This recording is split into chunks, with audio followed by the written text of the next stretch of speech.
Let's go right to President Obama's address to the Muslim world in Cairo just hours ago. VOA's Paula Wolfson has that story. Speaking in a packed hall at Cairo University, President Obama said after decades of frustration and distrust, it is time for candor, for dialogue, and a fresh start.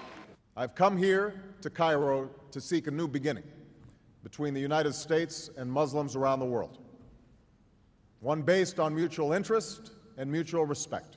He said both sides need to reject stereotypes and speak the truth.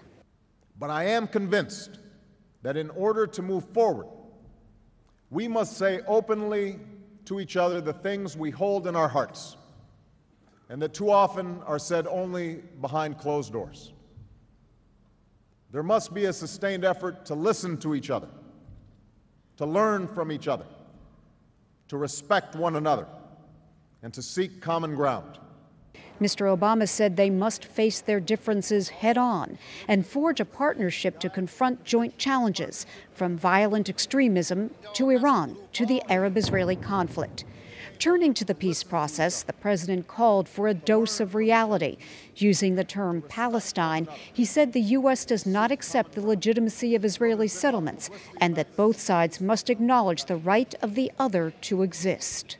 But if we see this conflict only from one side or the other, then we will be blind to the truth. The only resolution is for the aspirations of both sides to be met through two states where Israelis and Palestinians each live in peace and security. His words drew rounds of applause, especially when he quoted the Quran and its precepts of justice for all. He spoke bluntly of the need for Muslims to join in opposing violent extremism and for all to promote human rights. President Obama heard shouts of approval when he spoke of democracy and nations that govern by consent of the people, not coercion. Thank you.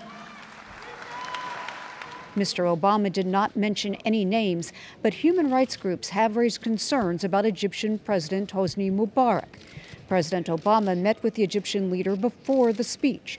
During his stay, he also toured a mosque with Secretary of State Hillary Clinton, and he planned to visit the pyramids, a symbol of Egypt's long history at the heart of the Arab world. Paula Wolfson, VOA News, with the president in Cairo.